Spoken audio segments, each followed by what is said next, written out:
जी।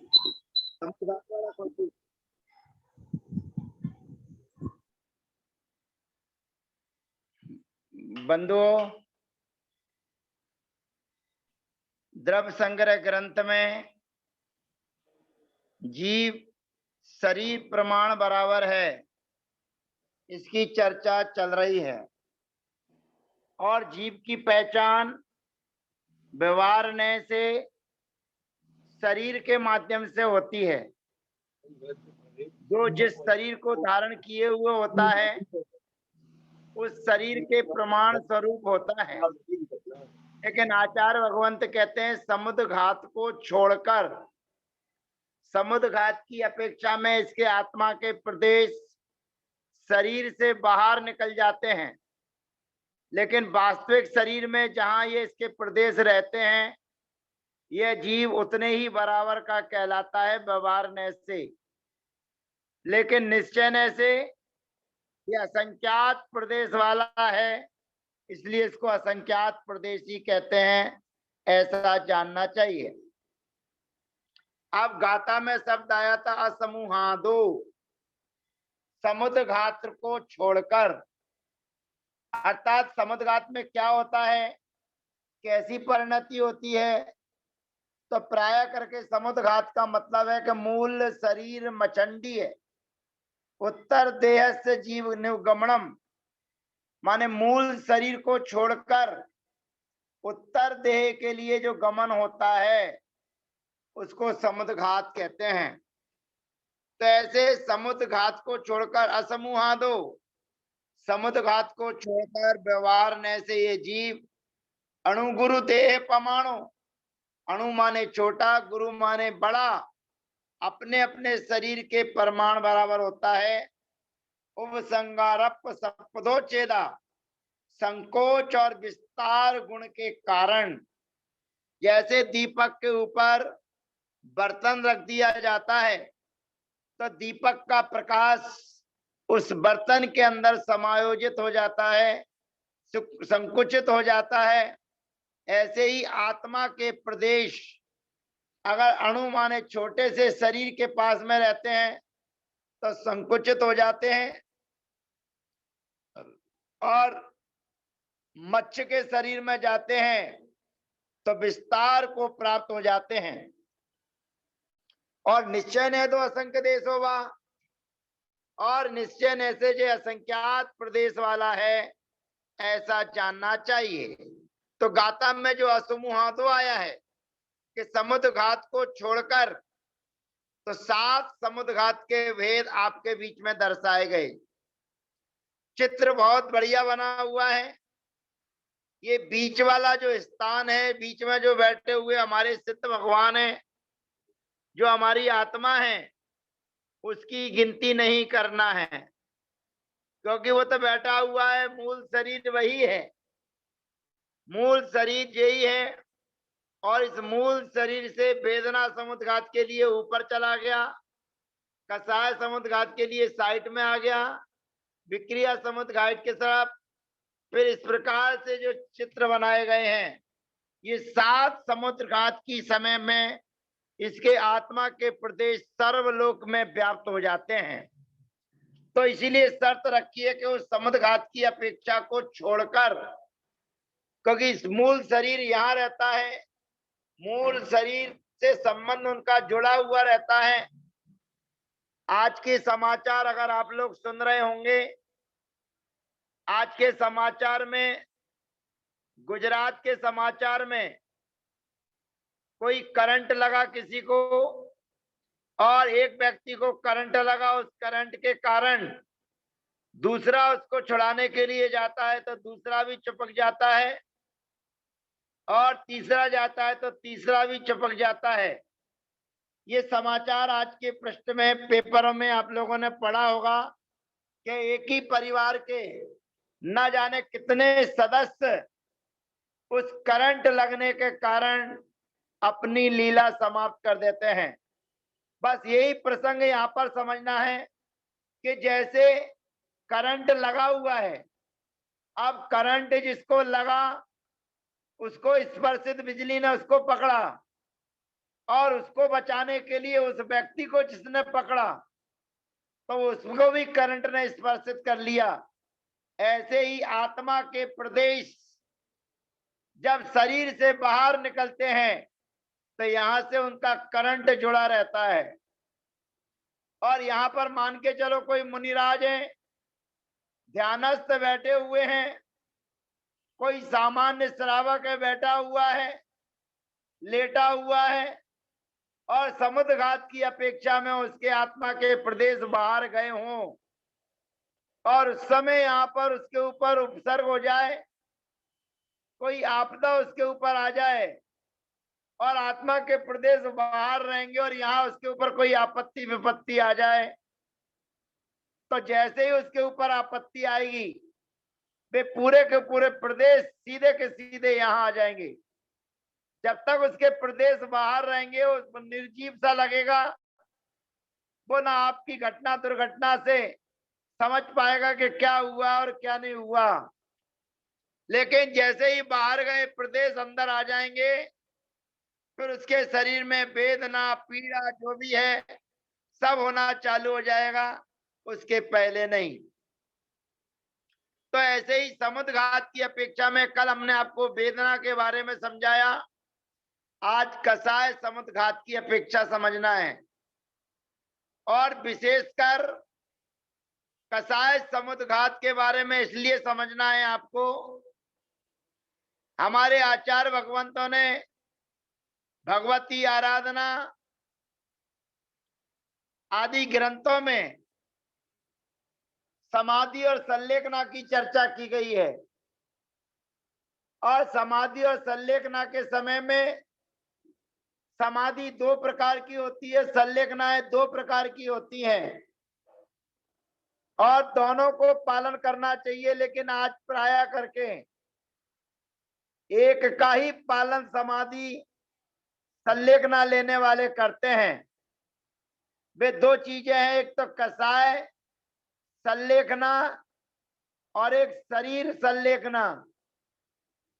अब शरीर को कृश करना ये शरीर कृश संलेखना है और कसाय को कृश करना ये कसाय कृश संलेखना है। तो समाधि लेने वाला संलेखना लेने वाला उपवास करता है, एक उपवास करता है, दो उपवास करता है, निराहार रहता है, बिना भोजन के रहता है। तो उपवास की साधना तो वो करता है, शरीर को तो कृश करता है, परंतु कसाय को कृश करने की कोशिश नहीं करता है। और आचार्य भगवंत कहते हैं कि पहले कसाय कृश करिए, कसाय संलेखना पहले लीजिए, शरीर संलेखना बाद में। शरीर को सुखाते चले जाते हैं लोग, शरीर जो हृष्ट पुष्ट रहता है उसको बिल्कुल जर्जर कर देते हैं। लेकिन जो अंतरंग की है कसाय की परिणति, उस कसाय की परिणति से उसकी कसाय संलेखना नहीं होने के कारण उसके भाव बिगड़ जाते हैं। तो आचार्य भगवंत कहते हैं कि पहले शरीर संलेखना की अपेक्षा से कसाय संलेखना पहले लेना चाहिए, जिससे इसके भाव परिणाम बिल्कुल भी आकुलित ना हो। परिणाम हमारे आकुलित नहीं होना चाहिए। हमारे परिणाम खराब होते हैं सामने वाले को देखकर, अपने को देखकर कभी परिणाम खराब नहीं होते। सामने वाले को देखकर हमारे परिणाम खराब होते हैं कि सामने वाला क्या कर रहा है, क्यों कर रहा है। तो सामने वाले को देखकर हमारे भाव हमारे परिणाम खराब होते हैं। आचार्य भगवंत कहते हैं कि भैया सामने वाले को देखते रहोगे तो कभी भी तुम्हारा कल्याण का मार्ग प्रशस्त होने वाला नहीं है। आत्म कादपम, अपने आत्मा का हित किसमें है, इसका चिंतन मनन पहले करना चाहिए। तो बंधुओं, कसाय कृष करने का काम पहले करना चाहिए। जिन भावों से, जिन कारणों से हमें गुस्सा आता है, उन गुस्सा पर कंट्रोल पहले करना। आप जिनेंद्र भगवान की पूजा अर्चना करते हैं और मंदिर में जाकर दर्शन करते हैं और मंदिर में सामने वाले को समझाने की कोशिश करते हैं कि तुम्हें ऐसा काम करना चाहिए, ऐसा नहीं करना चाहिए। अब हम ये भूल जाते हैं कि मंदिर में हम सामने वाले को समझा रहे हैं। हमें सामने वाले को नहीं समझाना है, हमें खुद समझना है। क्योंकि मंदिर में हम परिणामों की विशुद्धि बढ़ाने के लिए आए हैं। परिणामों मंदिर में हम राग द्वेष छोड़ने के लिए आए हैं और राग द्वेष की ही चर्चा प्रारंभ हो जाती है। राग द्वेष की चर्चा इसलिए प्रारंभ हो जाती है कि जिसको हम समझाते हैं और जब वह नहीं मानता है तब फिर आपके और हमारे भाव और परिणाम दूषित हो जाते हैं। आचार्य श्री कभी किसी को पलटकर जवाब नहीं देते हैं, सुनते ज्यादा हैं, बोलते कम हैं, और वो अपनी बात को कभी प्रमाणित करने की कोशिश नहीं करते हैं कि मैंने जो कहा वह सही है। वो तो ये कहते हैं कि मैंने जो कहा है, यदि आपकी श्रद्धा हो, आपको विश्वास हो तो स्वीकार करें, और नहीं है विश्वास, नहीं है श्रद्धा, तो आपका रास्ता अलग है और हमारा रास्ता अलग है। हमें दूसरे को समझाने की आवश्यकता नहीं है, हमें तो स्वयं समझने की आवश्यकता है। तो ये कसाय जो समुद्घात है, जिस समय हमें गुस्सा आ रहा हो तेज, जिस समय हमारी आंखें लाल हो रही हो, जिस समय हमारा शरीर अपने स्वभाव को छोड़कर विकृत अवस्था को प्राप्त हो रहा हो, उस समय आपका मरण हो सकता है। उसी का नाम है कसाय समुद्घात, ध्यान रखना। और वो कभी भी हो सकता है। इसलिए प्राय करके हम सबको पूजा हम करते हैं, स्वाध्याय हम करते हैं, गुरुओं को आहार देते हैं हम, लेकिन कसाय पर अपना कंट्रोल नहीं कर पाते हैं, गुस्सा को हम छोड़ नहीं पाते हैं। और छोटा छोटा निमित्त, छोटा छोटा कारण जब हमें मिल जाता है तो हम दूषित हो जाते हैं, गुस्सा करने लगते हैं। तो जिस समय हमें गुस्सा आता है उस समय सोचना, चिंतन करना कि गुस्सा के समय में यदि ज्यादा भड़क गए तो कसाय समुद्घात हो जाएगा और हमारी आत्मा कहीं दूसरी जगह न चली जाए, इसलिए गुस्सा नहीं करना। सबसे पहला काम हमारा ये है कि हमें गुस्सा करना नहीं, हमें सामने वाले को समझाना नहीं, हमें स्वयं को समझना है। और जिसने स्वयं को समझ लिया, समझ लिए उसने समय सार का अध्ययन स्वाध्याय कर लिया। तो कसाय समुद्घात का मतलब है कि जिस समय गुस्सा होता है, आता है, उस समय भी आपका मरण हो सकता है। उसी का नाम है कसाय समुद्घात। विक्रिया समुद्घात, जिन जिन मुनिराजों को विक्रिया हो जाती है, देवों का अकाल मरण नहीं होता है, उनको पास में विक्रिया नहीं होती है, बैक्टीरियक शरीर होता है। ये विशेष ध्यान रखना, देवों का बैक्टीरियक शरीर होता है और वो बैक्टीरियक शरीर से विक्रिया करते रहते हैं। लेकिन मुनिराजों को विक्रिया होती है और विक्रिया से वो अपनी साधना, शंका समाधान, तीर्थ वंदना करते रहते हैं। तो विक्रिया करने के समय भी आत्मा के प्रदेश जहां जाना चाहे वहां चले जाते हैं, घूम आते हैं, सब जगह पहुंच जाते हैं। जैसे वृक्ष की हवा जहां चाहे वहां पहुंच जाती है, कहां से चलती है कहां पहुंच जाती है पता नहीं। ये बड़े बड़े समुद्रों में सुनामी लहरें आती हैं, कल समाचार मिलते हैं कि मुंबई में, परसों समाचार मिलते हैं कि कलकत्ता में। तो कितनी तेज रफ्तार, कितनी तेज गति उसकी चलती है। बस वो हमारे इस जैन दर्शन के सिद्धांत को, जो एक समय में ये 7 राजू ऊपर गमन कर सकता है और 7 राजू नीचे गमन कर सकता है, अभी कोई वैज्ञानिक महोदय 2 4 5 6 7 लोगों की टीम ऊपर आकाश में उड़कर वापस आए हैं। कितना समय लगा, कितने कम समय में वो ऊपर से नीचे आ गए, कितने लाख कितने योजन वो गए, ये सारा का सारा जैन दर्शन हमारा पहले ही सिद्ध कर चुका है कि केवल एक समय लगता है इस जीव को 7 राजू पर सिद्धालय में जाने के लिए। एक छोटे से समय में ये जीव 7वें नरक में जा सकता है, एक छोटे से समय में उस निगोद 7वें नरक के नीचे जो स्थान है वहां भी जा सकता है। ये विक्रिया की बात है। विक्रिया के बाद में आता है मारणांतिक। ये प्रत्येक जीव का होता है।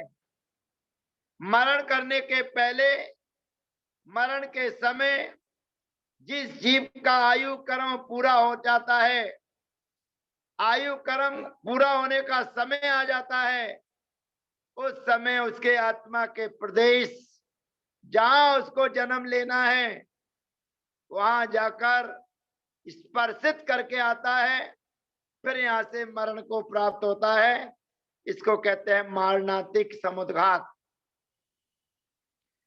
फिर आता है तेजस समुद्घात। ये तेजस समुद्घात 2 प्रकार का होता है, एक शुभ होता है और एक अशुभ होता है। शुभ तेजस समुद्घात जब होता है तो मुनिराज कोई शंका समाधान के निमित्त, कोई तीर्थ वंदना के निमित्त उनके शरीर से प्रदेश निकलते हैं और जिन मुनिराजों से, जिन तीर्थंकरों से, जिन केवली भगवान के पास उनको जाकर शंका समाधान करना है, वहां जाकर उनकी परिक्रमा लगाकर शंका समाधान को प्राप्त हो जाते हैं। लेकिन जो अशुभ तेजस होता है, उस अशुभ तेजस के समय में दोनों जीवों का नुकसान होता है। जिससे अशुभ तेजस निकला है उसको भी नष्ट करता है और सामने वाले को तो तकलीफ और परेशानी पहुंचाता ही है। भगवान नेमिनाथ के समोसरण में अच्छी अच्छी चर्चाएं चल रही हैं, अच्छे अच्छे प्रश्न चल रहे हैं और भगवान नेमिनाथ के समोसरण में प्रश्न पूछा जाता है कि भगवान, जिस नगर में आपने जन्म लिया है, जिस भूमि पर आपने जन्म लिया है, जहां पर आप और कृष्ण जी जैसे महापुरुष हुए हैं, उसकी क्या आगे व्यवस्था बनेगी? तो आप सबको विदित है, वो घटना मुझे बताने की जरूरत नहीं है। वो तो नेमिनाथ भगवान के ज्ञान में आ गया, केवल ज्ञान में आ गया और उन्होंने कहा कि ठीक 12 वर्ष पूर्ण होने पर या 12वें वर्ष में इसकी व्यवस्था थोड़ी खराब हो जाएगी और खराब जिसके निमित्त से होगी, जिसके कारण से होगी, उसका भी नाम बता दिया। अब उसका नाम बताए जाने पर उसने सोचा कि मेरे निमित्त से द्वारका नगरी नष्ट हो जाएगी, मेरे कारण द्वारका नगरी जल जाएगी, तो मुझे ये द्वारका नगरी छोड़कर चले जाना चाहिए। और वो द्वारका नगरी छोड़ के चले गए। आप थोड़ा विचार करना, अंग्रेजों ने हमें 365 दिन 6 घंटे का साल दिया। अंग्रेजों ने हमें 365 दिन 6 घंटे का हमें 1 वर्ष दिया।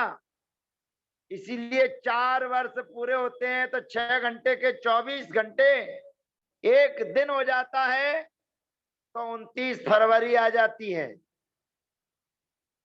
अब 29 फरवरी आती है, ये 6 घंटे बढ़ते हैं इसलिए आती है। ये अंग्रेजों की घड़ी से कार्यक्रम चलता है।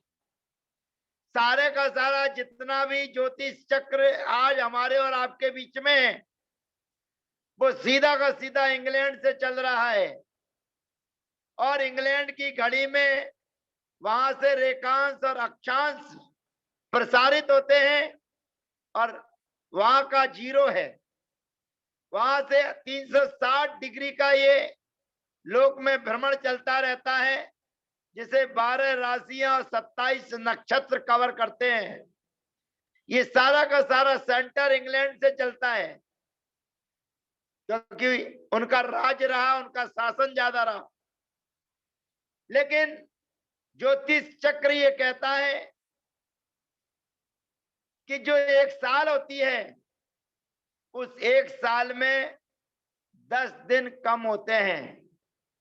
माने 365 की जगह 354 दिन में एक वर्ष होता है। अब जहां 365 की जगह 354, तो स्वाभाविक है कि एक वर्ष में 10 दिन का फर्क पड़ता है। और 10 दिन का फर्क पड़ने में ये ध्यान रखना, ये सारी की सारी व्यवस्थाएं जो ज्योतिष की हैं, सूर्य और चंद्रमा की गति की हैं, ये 2.5 साल में एक महीना बढ़ जाता है। पूरे 3 साल में नहीं बढ़ता। 2.5 साल की अवस्था जब आती है तो एक महीना बढ़ जाता है। उसका एक गणित है। सूर्य की गति का एक भ्रमण है कि सूर्य किस गली में चल रहा है तो कितना चलेगा, कैसे चलेगा। आप कभी भी देख लीजिए, जब भी एक महीना बढ़ता है, जिसको लोड़ का महीना कहते हैं, वो 2.5 साल के बाद बढ़ता है। कहने को जरूर आ जाता है कि इस साल एक महीना अधिक हो गया, लेकिन उसके पहले जो बढ़ा हुआ होगा तो उसी के बाद फिर अंतर आता है। तो हर 2.5 साल के बाद एक महीना बढ़ जाता है। ये ज्योतिष चक्र और सूर्य और चंद्रमा का जो गलियों का भ्रमण है, उसके कारण स्पष्ट होता है। तो यहाँ पर जो तेजस शरीर जिन मुनिराज को हो जाता है, वो अंग्रेजी तारीख को ध्यान में न रखकर ज्योतिष की तारीखों के अनुसार चलते हैं। भगवान ने अपने ज्ञान में जो 29 दिन की महीना है, 365 दिन का साल है, वर्ष है, उसको ध्यान में रखते हुए 12 वर्ष कहे। और उन्होंने उस लौड़ के महीने को भूल गए, कभी ध्यान नहीं दिया और पूरा गणित हिसाब किताब बनाते रहे। और जब उनके हिसाब से ये 3 वर्ष यानी कि 12 वर्ष पूरे निकल गए, और 12 वर्ष निकलने के बाद 4 महीने बढ़ते हैं।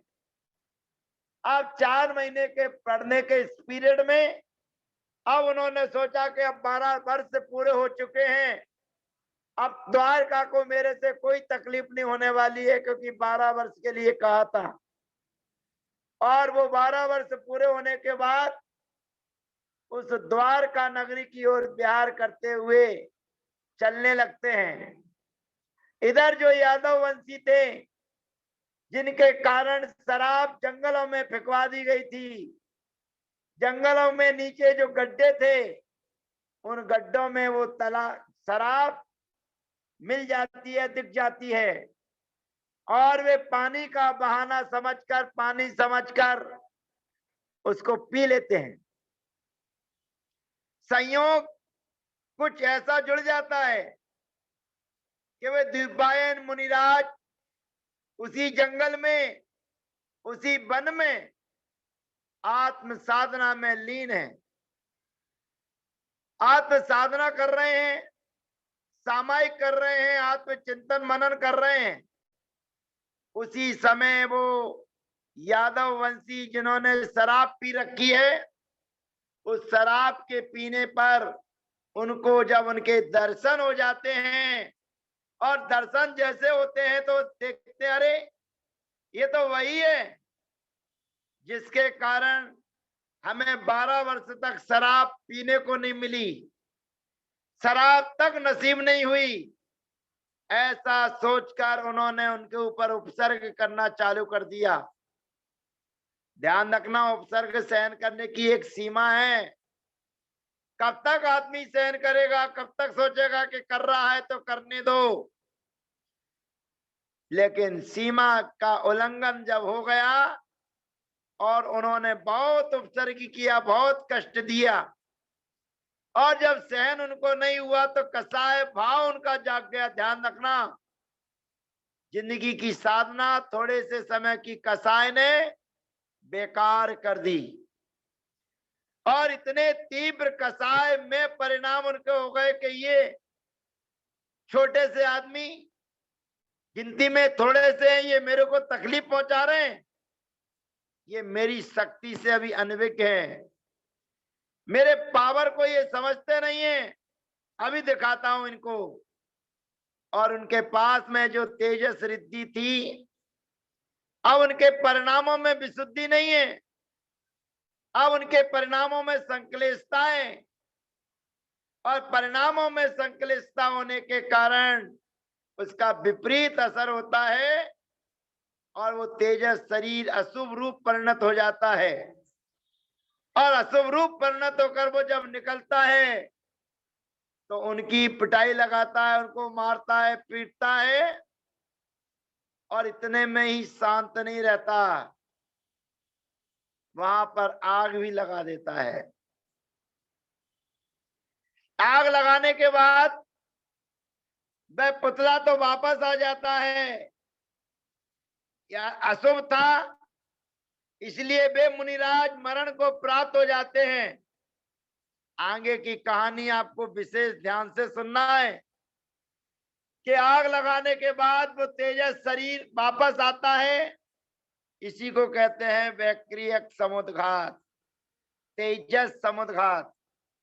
और मुनि महाराज जब मरण को प्राप्त हो जाते हैं, अंदर संक्लेशता है, परिणामों की विशुद्धि बिल्कुल समाप्त हो गई है, और कसाय में तीव्रता होने के कारण उनका गुणस्थान परिवर्तित हो जाता है, और वो पहले गुणस्थान को प्राप्त हो जाते हैं। अब आप पूछेंगे पहले गुणस्थान को कैसे प्राप्त हो जाते हैं? क्योंकि वो यहां से मरण करके भवनवासी देवों में अग्नि कुमार जाति के देव उत्पन्न हो जाते हैं, क्योंकि यहां उन्होंने अग्नि जलाई, उसी अग्नि का प्रभाव है कि वो अग्नि कुमार जाति के देव हो जाते हैं। अब ध्यान रखना, सम्यक दृष्टि जीव यदि उत्पन्न होगा तो वैमानिकों में ही उत्पन्न होगा, भवनवासी बेहतर और ज्योतिषियों में उत्पन्न नहीं हो सकता। और वो भवनवासी में अग्नि कुमार जाति के देव हुए, इसका मतलब ये है कि उनका सम्यक चला गया, छूट गया। और जब सम्यक चला गया और वहां पर जाकर अपने कुअवधि ज्ञान के माध्यम से जाना, और कुअवधि ज्ञान के माध्यम से जाना, अरे मैं क्या कर रहा था, ये कर रहा था, इस कारण से कर रहा था। और जैसे हमारे पुराण कहते हैं, वो 6 महीने तक उस नगरी को जलाते रहे, उपसर्ग करते रहे। यद्यपि अब दीपायन मुनिराज वहां पर नहीं है, लेकिन दीपायन मुनिराज जो अग्नि कुमार जाति के देव बन गए हैं, वो वहां रहकर उस नगरी को जलाते रहे 6 महीने तक। इसको कहते हैं कसाय की तीव्रता, इसी का नाम है तेजस समुद्घात। तो बंधुओं, हमको और आपको सदैव सावधान रहना है कि एक छोटा सा बैर अगर किसी के प्रति हमारा बंध जाता है, तो आचार्य भगवंत कहते हैं जैसे किसी को बुखार आ जाए, थोड़ा सा किसी को सर दर्द हो जाए, तो थोड़ा सा बुखार उसके चेहरे की हाव भाव शक्ति को घटा देता है, और ऐसा लगता है कि जैसे ये बहुत दिनों से बीमार हो। तो थोड़े समय का बुखार सामने वाले की 6 महीने की पावर को, शक्ति को प्रत्यक्त कर देता है। इसी प्रकार थोड़े से समय का क्रोध, थोड़े से समय की गुस्सा इस जीव की पूरी साधना बेकार कर देता है। दही कि थोड़ी सी छाछ पूरे दूध को फाड़ के रख देती है। पुराना दूध का बर्तन हो और उसमें नया दूध डालकर यदि उसको गर्म करेंगे तो वो सारा दूध फट जाता है, क्योंकि उसमें पुराने दूध के बर्तन की लगार थी। तो विचार करना कि थोड़ा सा दही पूरे दूध को फाड़ देता है, नींबू की एक बूंद पूरे दूध को बर्बाद कर देती है। ऐसे ही कुछ समय का गुस्सा, थोड़े से समय का क्रोध हमारी आत्म साधना को नष्ट कर देता है, बर्बाद कर देता है। तो बंधुओं, ये वेदना समुद्घात, ये कसाय समुद्घात, ये विक्रिया समुद्घात, ये मारणांतिक समुद्घात और ये तेजस समुद्घात, क्योंकि ये तीन मुनि राजों से संबंधित हैं। तेजस समुद्घात मुनिराज से संबंध रखता है। आरक शरीर, आरक समुद्घात ये भी मुनिराज से संबंध रखता है। और जो केवली समुद्घात है वह साक्षात अरिहंत परमेष्टि से संबंधित